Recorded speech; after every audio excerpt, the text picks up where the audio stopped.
Friends, welcome back to my channel Rani Kannada vlogs. ಇವತ್ತು ನನಗೆ ಯಾವುದೂ ವಿಡಿಯೋ ಮಾಡೋಕ್ಕೂ ಮನಸ್ಸೇ ಇಲ್ಲ. ಒಂಥರ ಹಾಸಿಗೆ ಹಿಡ್ದಳು ದಿವಸ ಮಲ್ಕೊಂಡ್ಬಿಟ್ಟಿದ್ದೀನಿ. ಏನಾಗಿದೆಯೋ ಗೊತ್ತಿಲ್ಲ. ನನಗೆ ಏನು ಕೆಲಸ ಮಾಡೋದಕ್ಕೂ ಕೈ ಬರ್ತಾಯಿಲ್ಲ, ಕಾಲು ಬರ್ತಾಯಿಲ್ಲ. ಏನಕ್ಕೆ ಅಂತಂದರೆ, ಒಂದು ನನ್ನ ಮಗಳು ಕಾಲೇಜಿನ ಒಂದು ಟೆನ್ಷನ್ನು, ಇನ್ನೂ ಒಂದು ಮತ್ತು ನಂದು ಆ ಕಡೆ ಮನೆ ಬಿದ್ದೋಗಿದೆ, ಇದು ಕೂಡ ಬಿದ್ದೋಗೈತೆ, ಅದೊಂದು ಟೆನ್ಷನು. ಇನ್ನು ನಾನು 2 ಕೆಲಸ ಹಿಡ್ದಿದ್ದೀನಿ. ಬಟ್ ಅದು 2 ಕೆಲಸದಲ್ಲೂ ಕೂಡ ನನಗೆ ಏನಾಗುತ್ತೆ ಅನ್ನೋ ಗೊತ್ತಾಗ್ತಾ ಇಲ್ಲ. ನಾನು ಏನು ಮಾಡ್ಬೇಕು, ಏನು ಬಿಡಬೇಕು ಅಂತ ಗೊತ್ತಾಗ್ತಾ ತುಂಬ ಟೆನ್ಷನಲ್ಲಿ ಇದ್ದೀನಿ. ಹಂಗಾಗಿ ನಾನು ಯಾವುದು ವ್ಲಾಗ್ ಮಾಡೋಕ್ಕಾಗ್ತಾ ಇಲ್ಲ. ತಲೆನೋವು ಬೇರೆ ಬಂದುಬಿಟ್ಟಿದೆ. ಏನು ಮಾಡೋದು ಗೊತ್ತಿಲ್ಲ. ನೆನ್ನೆ ಚಿಕನ್ ಸಾರು ಮಾಡಿದ್ದಿತ್ತು, ಅದಕ್ಕೆ ನಾನು ಅಕ್ಕಿ ಇಟ್ಟೆ, ಅದಕ್ಕೆ ಊಟ ಮಾಡಿದ್ವಿ. ಸ್ನಾನ ಕೂಡ ಮಾಡಿಲ್ಲ. ಈಗ ಹೋಗಿ ಸ್ನಾನ ಮಾಡಬೇಕು. ಸುಮಾರು 4:30 ಆಗಿದೆ ಟೈಮು. ಏನು ಮಾಡೋದು ಒಂದು ಗೊತ್ತಾಗ್ತಾಯಿಲ್ಲ. ಆ ಟೆನ್ಷನಲ್ಲಿ ಇರೋದ್ರಿಂದ ನಾನು ಏನು ವ್ಲಾಗ್ ಮಾಡ್ತಾಯಿಲ್ಲ. ಕಾಫಿಗೆ ಇಟ್ಟಿದ್ದೀನಿ. ತಲೆನೋವು ತುಂಬ ಬಂದಿದೆ ಯಾಕೋ ನನಗೆ ಸ್ವಲ್ಪ. ನನ್ನ ಮಗಳಿಗೂ ಕೂಡ ನೆಗಡೆ ಸ್ಟಾರ್ಟ್ ಆಗಿಬಿಟ್ಟಿದೆ. ಅವಳಿಗೆ ಇವಾಗೆಲ್ಲ ಅಡ್ಮಿಷನ್ ಆಗ್ತಿದ್ದಾರೆ. ಜೂನ್ 1 ಇವತ್ತು ಜೂನ್ 2 ಅನಿಸುತ್ತೆ. ಜೂನ್ ಇವತ್ತು 2ನೇ ತಾರೀಕು.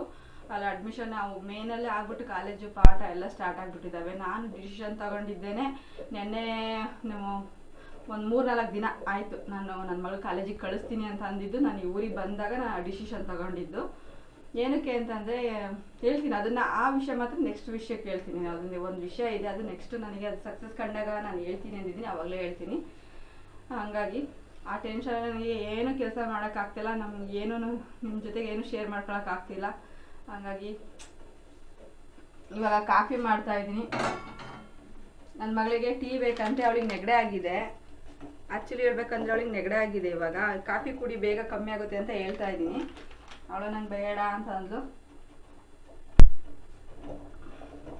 ಕಾಫಿ ಕುಡಿದ್ರೆ ಅಥವಾ ಬೇಗ ಕಮ್ಮಿ ಆಗುತ್ತೆ ತಲೆನೋವು, ಅಲ್ಲ ಸಾರಿ ಅವಳಿಗೆ ನೆಗಡೆ. ಅಟ್ಲೀಸ್ಟ್ ಬಿಸಿ ನೀರಾದರೂ ಕುಡಿಬೇಕು. ಕಾಫಿ ಕುಡಿದ್ರೆ ಸ್ವಲ್ಪ ಅವಾಯ್ಡ್ ಆಗುತ್ತೆ. ನನಗೇನಿಲ್ಲ, ತಲೆನೋವು ಬಂತು ಅಂದರೆ ಕಾಫಿ ಕುಡಿದ್ರೆ ಬೇಗ ಕಮ್ಮಿ ಆಗುತ್ತೆ. ಅದೇ ಥರ ನೆಗಡೆ ಶೀತಕ್ಕಾಗಿರುತ್ತಲ್ವ, ಕಮ್ಮಿ ಆಗಬಹುದು, ಸ್ವಲ್ಪ ಕಂಟ್ರೋಲ್ ಆಗುತ್ತೆ. ಕುಡಿಯಮ್ಮ ಅಂದೆ. ಇಷ್ಟ ಇಲ್ಲ ಅಂತಿದ್ದಾಳೆ. ಕೊಡ್ತೀನಿ ಮಾಡಿ, ಕುಡಿಸ್ತೀನಿ. ಕುಡಿಯಲ್ಲ ಅಂದರೆ ಬಿಡಲ್ಲ.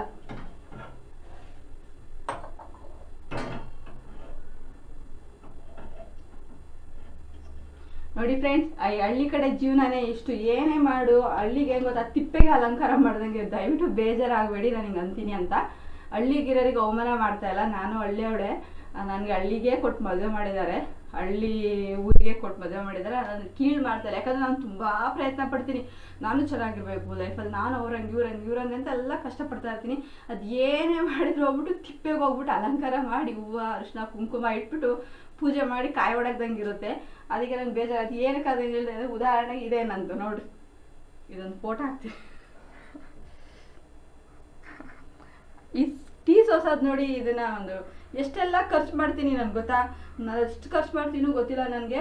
ಆ ಟೀ ಸೋಸೋದೊಂದು ತಾಣಕ್ಕೂ ನನಗೆ ಬರ ಬಂದಿರೋ ಥರ ಅಥವಾ ಏನೋ ಒಂದು ಪ್ರಾಬ್ಲಮ್ ಇದೆ, ನಾನು ಟೀ ಸೋಸೋದು ತಾಣಕ್ಕಾಗಿಲ್ಲ. ಈ ಥರ ನಾನು ಟೀ ಸೋಸೋದು, ಇದರಲ್ಲಿ ಕಾಫಿ ಸೋಸೋದು, ಟೀ ಸೋಸೋದು, ಹಿಂಗೆ ಏನೆಲ್ಲ ಎಷ್ಟು ಇನ್ವೆಸ್ಟ್ ಮಾಡ್ತಾರೆ ನಮ್ಮಪ್ಪ ನಮ್ಮ ಅಣ್ಣವರು, ನನಗೆ ಎಷ್ಟು ಇನ್ವೆಸ್ಟ್ ಮಾಡ್ತಾರೆ ನನ್ನ ಒಂದು ಜೀವನಕ್ಕೆ.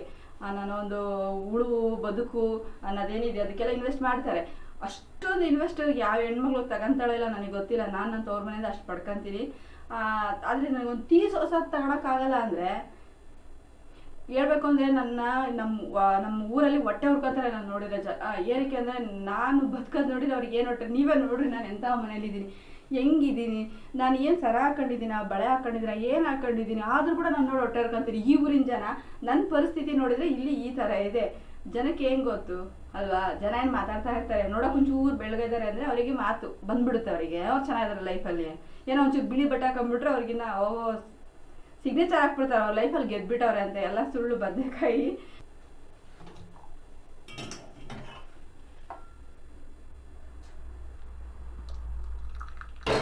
ನೋಡಿ ಯಾವ ಥರದಲ್ಲಿ ನಾವು ಟೀ ಸೋಸೋದು. ನಮಗೂ ಎಷ್ಟು ಬೇಜಾರಾಗ್ತದೆ. ತುಂಬ ದಿನ ಟ್ರೈ ಮಾಡ್ತೀನಿ, ತಗೋಬೇಕು ಅಂತ ತಗೊಳಕ್ಕಾಗೋದೇ ಇಲ್ಲ. ಏನಾನೋ ಒಂದು ಪ್ರಾಬ್ಲಮ್ ಬಂದಿರುತ್ತೆ. ಪರ್ಫೆಕ್ಟ್.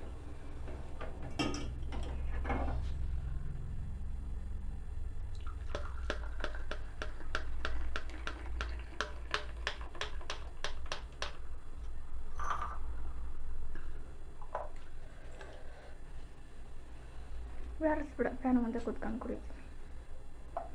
ಬಟ್ ಕೊಡ್ತಾರೆ, ನನಗೆ ಇನ್ವೆಸ್ಟ್ ಮಾಡಿದ್ದಾರೆ ನಮ್ಮಪ್ಪ ನಮ್ಮ ಅಣ್ಣವರು. ನಾವಪ್ಪ ನಮ್ಮ ಅಣ್ಣ ನಂಗೆ ತುಂಬ ಇನ್ವೆಸ್ಟ್ ಮಾಡಿದ್ದಾರೆ ನನ್ನ ಲೈಫಿಗೆ, ನನ್ನ ಜೀವನಕ್ಕೆ. ದುಡ್ಡು ಮಾತ್ರ ನಾನು ಉದ್ದಕ್ಕೂ ಸುರಿದವ್ರೆ ಅಂದ್ರೂ ಅದು ತಪ್ಪಾಗೋದಿಲ್ಲ, ಸುಳ್ಳು ಅಲ್ಲ. ಆದರೆ ನನಗೆ ಎಷ್ಟು ಕೊಟ್ಟರು ಸಾಲದು, ನನಗೆ ದುಡ್ಡು ಎಷ್ಟು ಕೊಟ್ಟರು ಸಾಲದು, ಈ ಥರ ಇರುತ್ತೆ ನನ್ನ ಪರಿಸ್ಥಿತಿ. ಆದರೆ ಅವ್ರು ಕೊಟ್ಟಂಗೆ ಯಾವ ಹೆಣ್ಮಕ್ಳಿಗೂ ಯಾರು ಕೊಡೋದಿಲ್ಲ. ನನ್ನ ತವ್ರ ಮನೆಯವ್ರು ನನಗೆ ಕೊಟ್ಟಷ್ಟು ದುಡ್ಡು, ಹಣ, ಕಾಸು ನನ್ನ ಜೀವನಕ್ಕೆ ಹೆಲ್ಪ್ ಮಾಡಿದಾಗೆ ಯಾರೂ ಮಾಡಲ್ಲ. ಆದರೂ ಕೂಡ ನಂದು ಇಷ್ಟಿರುತ್ತೆ, ನಂದು ಉಳುಕು. ಅದನ್ನ ನೋಡಿ ಜನ ಸಹಿಸಲ್ಲ, ಒಟ್ಟರು ಕಣ್ಣ ಮೇಲೆ ಜಗಳಕ್ಕೆ ಬರ್ತಾರೆ. ಏನು ಮಾಡಲಿ, ಹಿಂಗಿದೆ ನಂದು.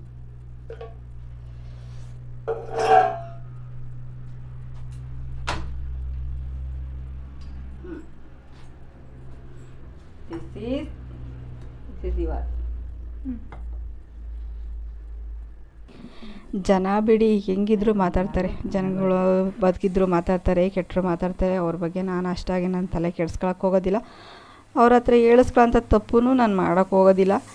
ನಾವೇನೋ ನಮ್ಮ ಪಾಡಿ ನಾವಿರ್ತೀವಿ, ಯಾರ ಮನೆ ಬಾಗಿಲಿಗೆ ಹೋಗಲ್ಲ, ಏನೂ ಬೇಡೋದಿಲ್ಲ. ಅಥವಾ ನಮ್ಮ ಕೈಲಿದ್ದರೆ ಹೆಲ್ಪ್ ಮಾಡ್ತೀವಿ, ಇದ್ದರೆ ಕೊಟ್ಟು ಸಹಾಯ ಮಾಡ್ತೀವಿ. ಅದು ಇಸ್ಕೊಳೋದು ಇಸ್ಕೊಂತಾರೆ, ಮತ್ತು ನಮಗೇನೆ ದ್ರೋಹ ಬಗೀತಾರೆ. ಇವೆಲ್ಲದನ್ನು ನಾವು ಅನುಭವಿಸ್ಬಿಟ್ಟು ಕೈ ಬಿಟ್ಬಿಟ್ಟಿದ್ದೀವಿ. ನಾನು ಜನಗಳ ಬಗ್ಗೆ ತಲೆ ಕೆಡ್ಸ್ಕೊಳಕ್ಕೆ ಹೋಗಲ್ಲ. ಆದರೂ ನಮ್ಮನ್ನು ಸುಮ್ಮನಿದ್ರು ಕೂಡ ಮಾತಾಡ್ತಾರಲ್ಲ, ಅದಕ್ಕೆ ನಾನು ಅದೊಂದು ಟೀ ಸೋಸೋದು ಉದಾಹರಣೆ ಇಟ್ಟು ನಾನು ಮಾತಾಡಿದೆ. ಈ ಥರ ಎಲ್ಲ ನಮಗದು ನಮ್ಮ ಕಷ್ಟ ನಮಗೆ ಗೊತ್ತಿರುತ್ತೆ, ಬಂದು ಯಾರು ಕೇಳೋರಿರಲ್ಲ, ಹೇಳೋರಿರಲ್ಲ.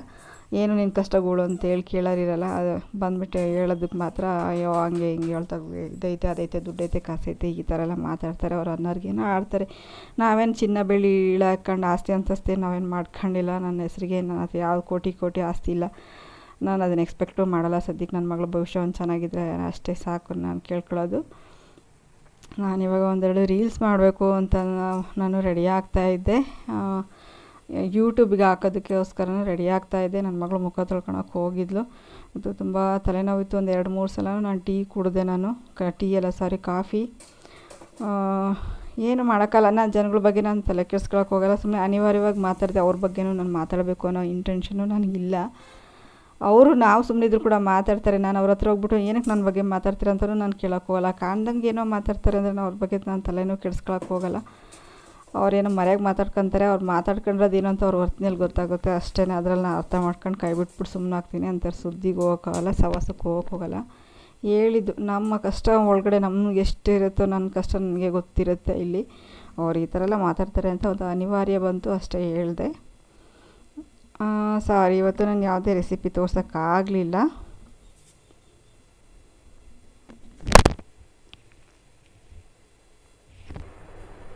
Hi friends, once again. ಇವತ್ತು ಯಾವುದೇ ಕೆಲಸ ಮಾಡೋದಕ್ಕೆ ಮೂಡಿಲ್ಲ. ಇವತ್ತೇನು ನೆನ್ನೆದು ಚಿಕನ್ ಸಾರು ಮಾಡಿದ್ದ, ಅದೇ ಸಾರಿಗೆ ಅಕ್ಕಿ ಇಟ್ಟು ಊಟ ಮಾಡಿದ್ದಾಯಿತು. ಇವಾಗ ಸಾಯಂಕಾಲದ್ದು ಏನು ಅಂತಂದರೆ ಅದು ಇದೆ, ಇನ್ನೂ ಹಂಗೆ ಇದೆ. ನಮ್ಗೆ ಊಟ ಮಾಡೋಕ್ಕೂ ಮನಸ್ಸಿಲ್ಲ, ಯಾವುದಕ್ಕೂ ಏನಕ್ಕೂ ಮನಸ್ಸಿಲ್ಲ. ಏನಕ್ಕೆ ಅಂತಂದರೆ ಸ್ವಲ್ಪ 1-2 ಪ್ರಾಬ್ಲಮಲ್ಲಿ ಸಿಕ್ಕಾಕೊಂಡ್ಬಿಟ್ಟಿದ್ದೀನಿ ನಾನು. ಆ ಪ್ರಾಬ್ಲಮ್ಗಳು ಸಾಲ್ವ್ ಆದಾಗಲೇ ನನಗೆ ಸಮಾಧಾನ ಆಗೋದು. ಎಲ್ಲ ಆರಾಮಿದ್ದರೆ ಮಾತ್ರ ನನಗೆ ಊಟ ತಿಂಡಿ ನೆಮ್ಮದಿ ಅನ್ಸೋದು. ನನಗೆ ಸ್ವಲ್ಪ ಒಂದು ಪ್ರಾಬ್ಲಮಲ್ಲಿ ಸಿಕ್ಕಾಕೊಂಡಿದ್ದೀನಿ. ಅದು ಸಕ್ಸಸ್ ಆದಾಗಲೇ ಹೇಳ್ಕೊತೀನಿ ಅಂತ ಹೇಳಿದ್ದೀನಿ. ಇವಾಗ ಹೋಗಿ ಸ್ನಾನ ಮುಗಿಸ್ಕೊಂಡು ಬಂದು, ಸ್ನಾನ ಆಯಿತು, ಇವಾಗ ಹೋಗಿ ಸ್ನಾನ ಮಾಡ್ಕೊಂಡು ಬಂದೆ. ನೋಡಬೇಕು ನೆಕ್ಸ್ಟು ಏನು ಮಾಡೋದು, ಹೆಂಗೆ ಕತ್ತಿಯೋ. ಕಷ್ಟದ ಮೇಲೆ ಕಷ್ಟ ಯಾವುದಾದ್ರೂ ಒಂದು ಪ್ರಾಬ್ಲಮ್ ಇದ್ದೇ ಇರ್ತದೆ. ಒಂದು ಪ್ರಾಬ್ಲಮ್ ಒಂದು ಕಷ್ಟಕ್ಕೆ ಕೊನೆ ಅನ್ನೋದು ಇರೋದಿಲ್ಲ, ಇದೇ ಇರುತ್ತೆ. ಈ ವಿಡಿಯೋ ನಿಮಗೆ ಸ್ವಲ್ಪನಾದರೂ ಇಷ್ಟ ಆಗಿದ್ರೆ ಲೈಕ್ ಮಾಡಿ, ಶೇರ್ ಮಾಡಿ, ಕಮೆಂಟ್ ಮಾಡಿ, ಹಾಗೆ ಸಬ್ಸ್ಕ್ರೈಬ್ ಆಗೋದನ್ನು ದಯವಿಟ್ಟು ಮರಿಬೇಡಿ. ಫ್ರೆಂಡ್ಸ್ ಆ್ಯಂಡ್ ಫ್ಯಾಮಿಲಿಗೆ ಶೇರ್ ಮಾಡಿ ಅಂತ ಹೇಳ್ತಾ ಮತ್ತೆ ಮುಂದಿನ ವ್ಲಾಗಲ್ಲಿ ಸಿಗ್ತೀನಿ. Okay, take care, bye, love you all.